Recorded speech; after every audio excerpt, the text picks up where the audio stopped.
এই যে দেখুন, বুকে রক্ত দিয়ে পোষা সন্তান যখন মাকে ভাগ করে তখন দৃশ্যটা কতটা ভয়ঙ্কর হতে পারে। দেখুন বন্ধুরা, ভিডিওটি ভালো করে দেখুন। বাড়ির বড় ভাই আর ছোট ভাই আর সব আলাদা করে নিচ্ছে।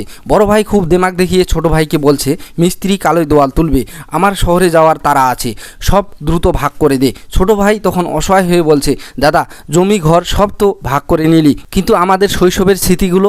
বড় ভাই তখন ধমক দিয়ে বলে, আবেগের দাম নেই, সব ভাগ হবে। ঠিক তখন এই প্রতিবেশী ভাইটি এসে এক কঠিন সত্য ছুড়ে দিল। সে আঙ্গুল উঁচিয়ে বলল, তোরা তো সব ভাগ করে নিলি, কিন্তু এই বৃদ্ধ মা কার ভাগে থাকবে? তখন বড় ভাই নির্লজ্জের মতো উত্তর দেয়, মা 6 মাস আমার সাথে শহরে থাকবে আর 6 মাস ছোটোর সাথে গ্রামে থাকবে।